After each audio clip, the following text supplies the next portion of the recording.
With the release of version 1.3, we have received a ton of amazing stuff, consisting of new story, a whole new area to explore featuring some amazing OSTs that sound straight out of Nier, and quite possibly the best character in WutheringWaves. Now that is a bold statement to make, but given the impact the Shorekeeper has on everyone's account and the insane attention to detail there is with her design, she definitely deserves all of the praise she receives. Of course, majority of the Shorekeeper's value stems from her kit, so with that, I'm gonna break down her kit along with her optimal rotations, go over a few aspects I personally love about the Shorekeeper and why I believe she is a must summon for every player. Just before we jump into it, as always, would really appreciate it if you could subscribe to the channel for more WutheringWaves content and drop a like if you enjoyed the video. Astral modulation.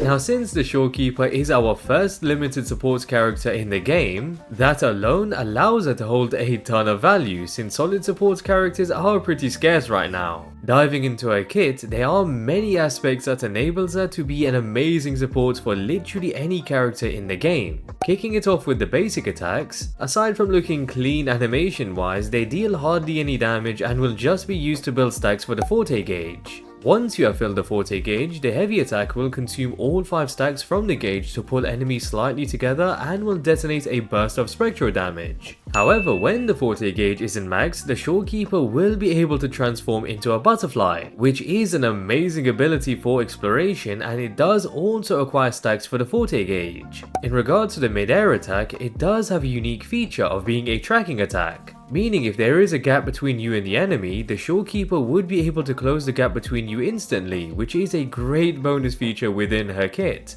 As for the resonant skill, it is one of the Shorekeeper's abilities that is capable of healing allies along with dealing some spectral damage. As simple as it is, the quick activation of the resonant skill is perfect for when you just need to pull off a quick heal for allies. Comparing to Verina's skill, unless you already have a few stacks on her forte gauge, you would need to activate her skill and then proceed to deal a mid-air attack or a heavy attack to heal.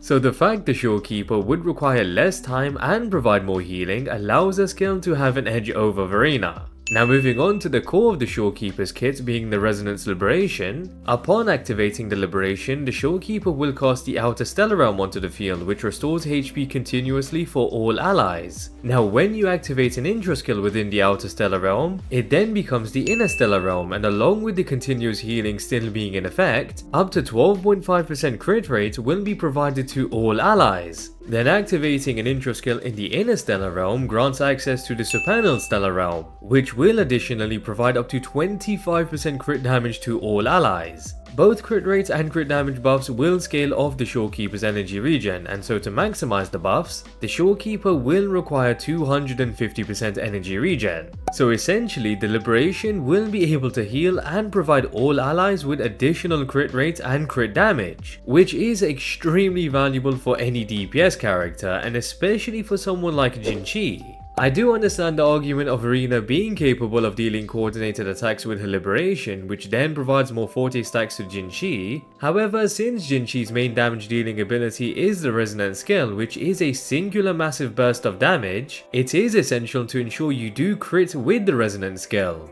Meaning the extra bit of crit rate for some players is going to ensure just that, and if your echoes aren't that great, then it holds even more value, as 12.5% crit rate might be the difference between you critting consistently or not. Then of course the extra crit damage is going to allow for even more damage to be dealt. So there is just a ton of value with the Shorekeeper's Liberation, as I very much doubt we'll see another character anytime soon which is capable of buffing both crit rate and crit damage. Now as for the Shorekeeper's intro skill, just like Calcharo, the Shorekeeper has 2 intro skill variations. The first intro skill is pretty simple, as the Shorekeeper will enter the field and heal her allies along with dealing a bit of spectral damage. However, with the second intro skill, you are only able to activate it within the Supernal Stellar Realm, and once it is activated, not only will the Shorekeeper enter the field with one of the best looking animations in the game, but will also deal some considerable damage, which is guaranteed to crit. Of course it doesn't compare to the damage of a DPS character, but for a support character it definitely is something, and it will contribute to the total DPS dealt from the team.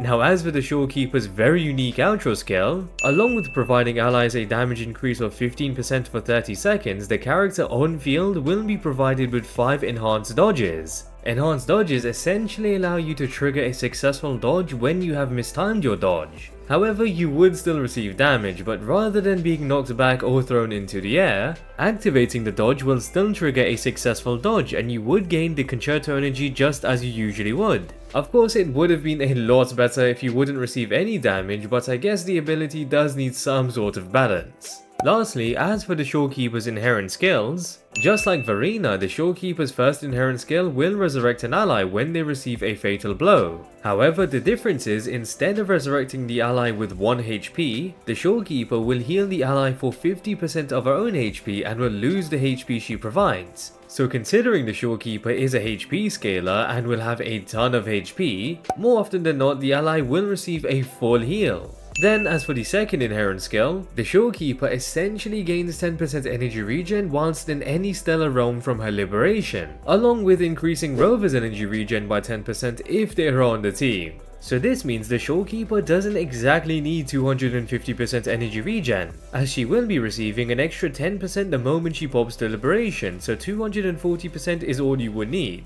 But if you're also running the fallacy of no return echo, which provides another 10% energy regen, then the Shorekeeper would just need 230% energy regen in total. Now with the kit out of the way and in regards to the Shorekeeper's optimal rotation, it is going to be pretty simple, but there are two different rotations. The opening rotation would start with 2 strings of basic attacks and heavy attacks, then you would pop the resonant skill, then echo skill, then liberation, and then the outro. Then as for the second rotation, it will be slightly different, as when you activate the super intro skill, the Shorekeeper will have enough concerto energy to be able to remove 1 basic attack string and heavy attack from the opening rotation.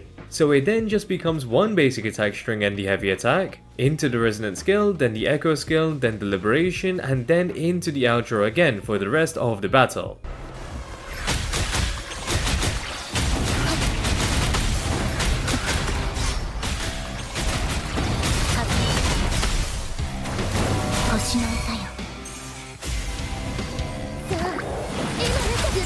So that is pretty much the entire kit breakdown for the Shorekeeper and her optimal rotations. Now aside from having a completely stacked kit, to also have one of the best character designs is a massive bonus that might be the only reason some players pull the Shorekeeper for. The insane attention to detail from her eyes to her veil being animated and even the butterfly sitting on top of her head when the forte gauge is maxed out really just allows the Shorekeeper to stand out not only in WutheringWaves but literally in gacha gaming.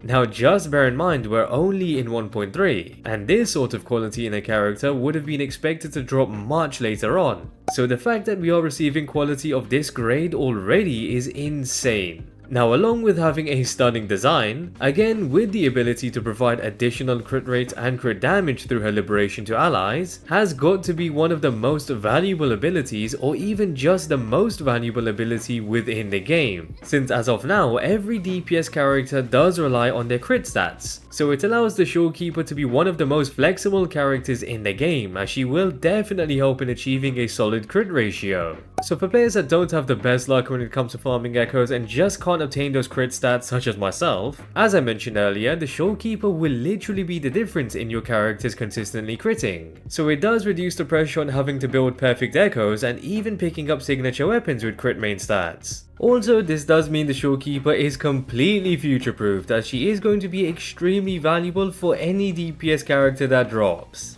So with everything considered, I do believe the Shorekeeper is a must summon for every player, since not only will she be able to provide some insane buffs to her allies, but the fact that she is future-proofed and holds the most longevity out of every character in the game right now. Also, due to the fact that you need multiple supports to clear Tower of Adversity, the Shorekeeper is going to be a perfect character to pick up, as she will be capable of ensuring a much more smoother experience, as Verina will be one of the 2 required supports and now the Shorekeeper will be the second support to run. So unless you're a Baizhi simp and you want to use her, the Shorekeeper is going to be an extremely valuable character for Tower of Adversity and any future endgame content. Lastly, of course, with the Shorekeeper being a limited support, she will again definitely hold the most longevity. So if you simply want more bang for your buck, then the Shorekeeper is going to be an amazing character to pick up. I really can't advise on why you wouldn't want to pick up the Shorekeeper, as she just has a stacked kit and arguably has the best design in WutheringWaves. But of course, it is down to you and what you value the most. And with that, I hope you guys enjoyed the video. Would really appreciate it if you could subscribe to the channel for more WutheringWaves content, and if you enjoyed the video, drop a like. Also, drop a comment down below on your thoughts on the Shorekeeper and what aspect about her do you like the most. And yeah, hope to catch you guys later.